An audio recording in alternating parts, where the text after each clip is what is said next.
ドアレシーバー、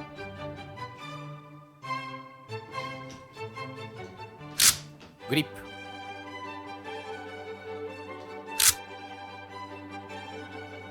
アッパーレシーバー、ボルトキャリア&チャージングハンドル、6.75 インチバレル、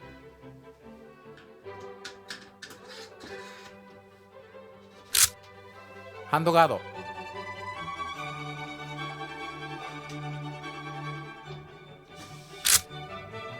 サプレッサー、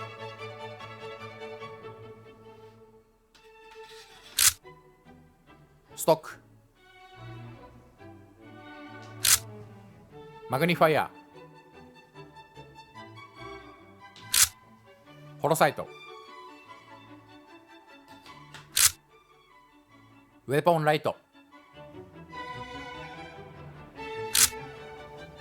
ライトスイッチ、ペック15、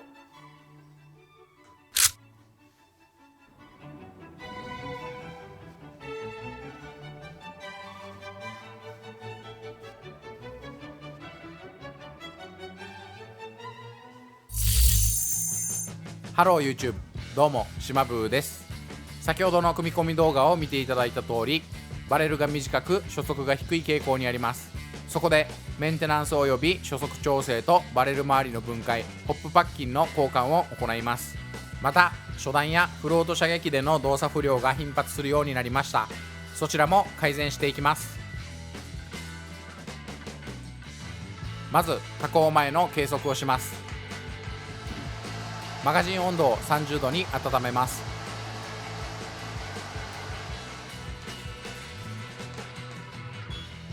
30.2 度、30.7 度、温め後に給弾します。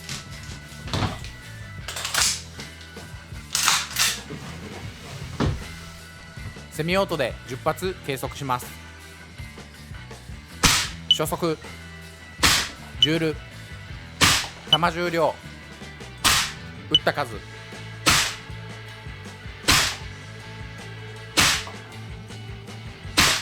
平均初速が 80.77 でした。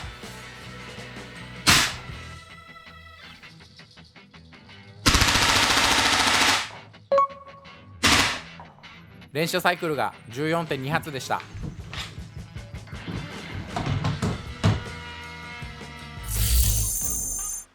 MWS と比較するとこのような結果となりました。前回の計測と同条件でしたが、当たりがついたためか連射サイクルは1発増えて 14.2 発となりました。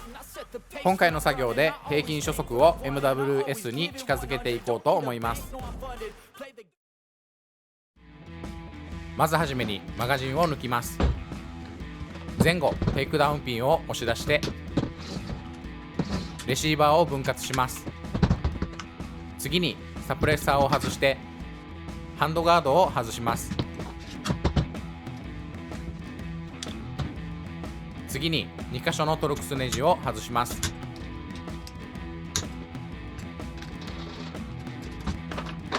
このように簡単にアウターバレルが外れます。さすがバレル交換によって複数の弾薬が使用可能なマルチキャリバーライフルです。このモデルは 5.56 弾では歯が立たない分厚いアーマーをも貫く 300AAC ブラックアウト弾仕様です。もちろんこれはエアソフトガンなので 6mmBB 弾しか撃てません。構造をよく観察し分解します。 2.5mm の六角レンチで2箇所のネジを外します。インナーバレルが出てきました。オルガエアソフトオリジナルとのことですが、 MWS と同様に先端に溝が掘られオーリングが入っているのがとても良いです。ホップダイヤルは MWS と別でチャンバーについています。 MWS と同様クリック感があって気持ちがいいです。次に 1.5mm の六角レンチでホップダイヤル意識を外します。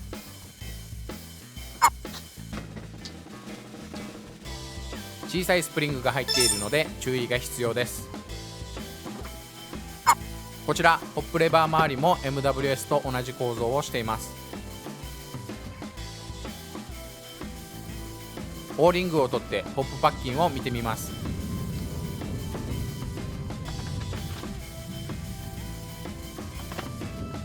MWS とは違いシリコンの押しゴムが入っていました。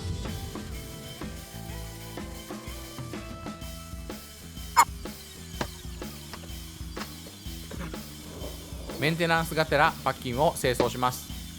綿棒はシリコンスプレーで軽く湿らせています。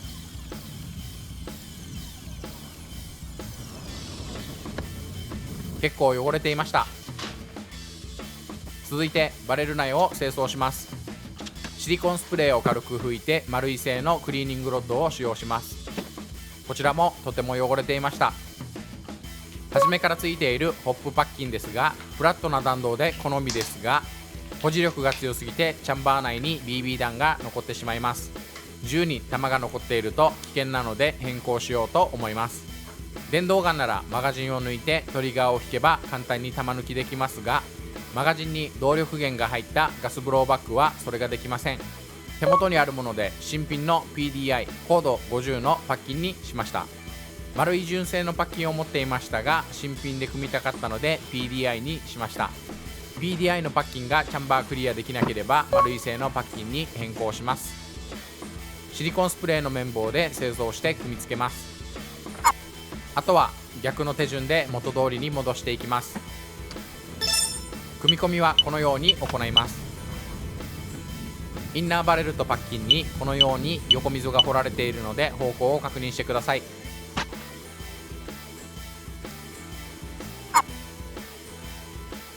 オーリングをつけます。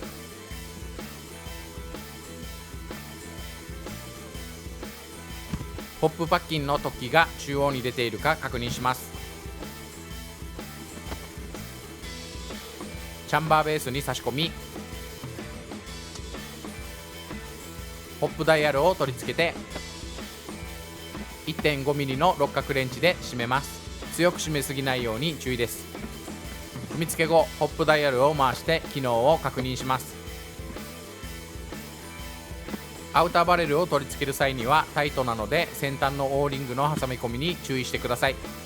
2.5mm の六角レンチで締めます。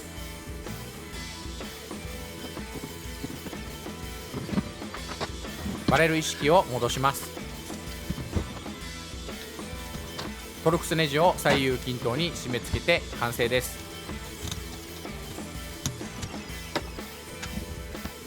続いて初速の調整をします。チャージングハンドルを引いてボルトキャリアを取り出します。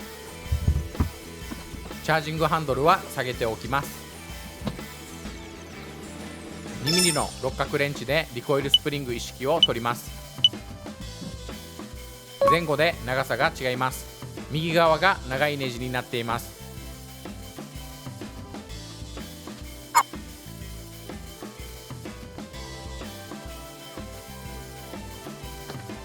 真鍮ローラーとシャフトを抜いてボルトキャリアキーを持ち上げるとバネが取れます。ノズルを右に引きながらボルトキャリアキーをスライドさせて取ります。次にファイアリングピンストッパーを持ち上げるとファイアリングピンが解放されノズル意識が抜けます。ついでにシリンダー内とノズルを清掃します。結構汚れていました。ノズル上部にあるネジを外します。続いてピストンカップを外します。ゴム製なので工具は使わずに手で取ります。これでバルブストッパー、スプリング、ファイアリングピンが取れました。ピストン本体の中にピストンバルブとスプリングが入っています。ノズル内部にはこのように組み込まれています。今回バルブストッパーを加工していきます。削る前 13.9mm に対して削る量は 0.3mm です。ピンを押し出してバネを外します。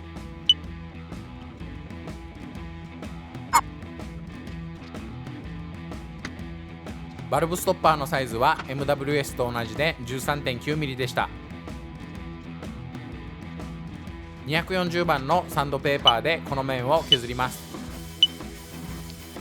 目標値の 13.6mm になりました。削れカスを除去して、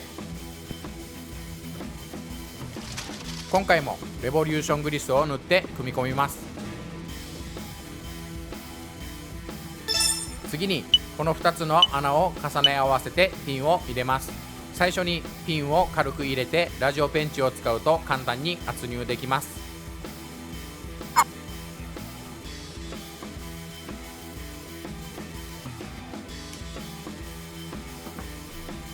ピストン内部も清掃します。思った以上に汚れていました。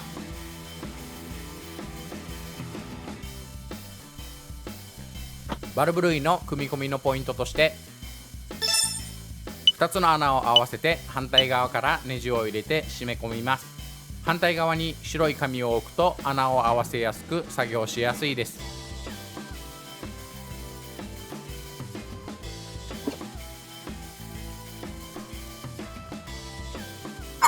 すべて組み込む前に簡単な動作確認をします。ピストンバルブを左側にスライドさせることができて、スプリングのテンションがかかっていれば完璧です。ファイアリングピンにオーリングを入れて、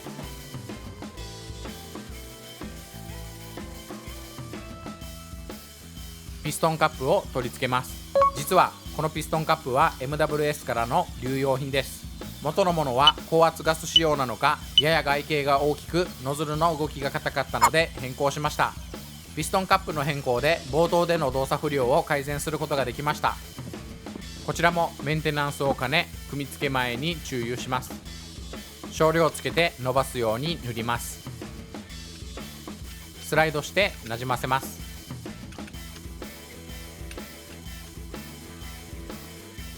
ノズル一式をシリンダーに刺すとファイアリングピンが少し出てくるので、工具などで引っ張り、ファイアリングピンの付け根にストッパーを刺して固定します。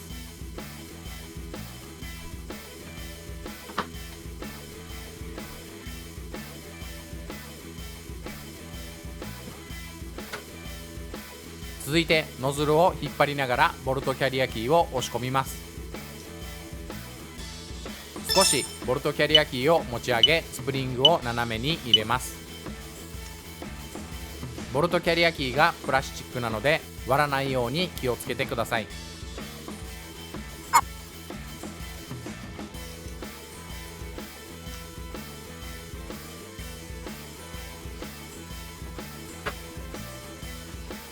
リコイルスプリング一式を戻します。画面向かって右側が長いネジ、左側が短いネジです。ネジ山を潰さないようにまずは手で締め込みます。左右均等に締めていきます。シャフトと真鍮ローラーを取り付けてボルトキャリアキ式が完成です。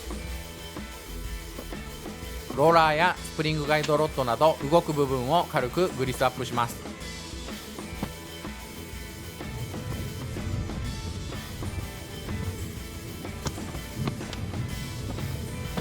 チャージングハンドルも忘れずに清掃グリスアップします。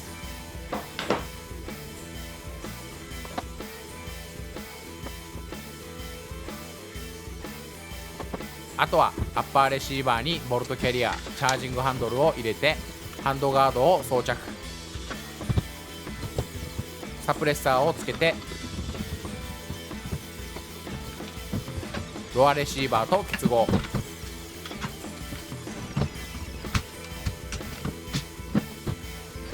マガジンを差し込まずに動作確認をして、問題なければマガジンを差し空打ちしてみます。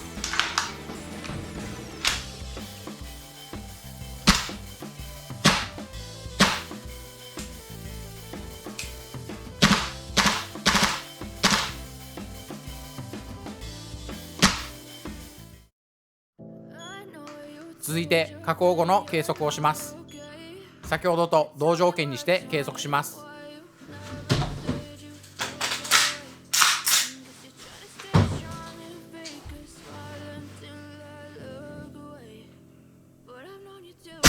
初速、ジュール、弾重量、打った数、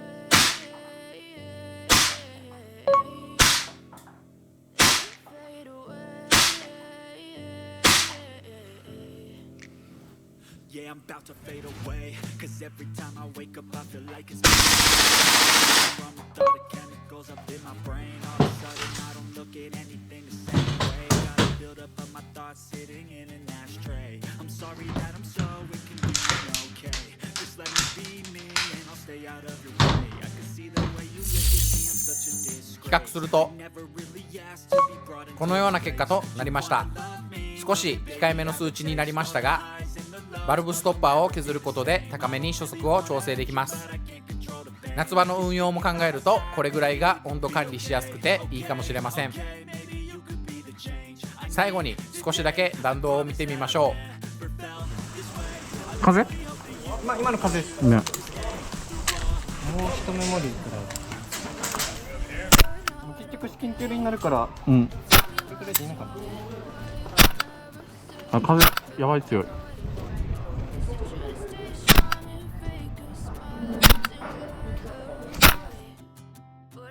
初期の状態から比べると実戦で使ってメンテナンスするたびに動作が良くなっていることを実感します。東京丸いと比べ手間がかかる子ですが、少しずつ馴染んでくるところが愛着が湧いていいですね。最後までご視聴いただきありがとうございました。チャンネル登録もよろしくお願いします。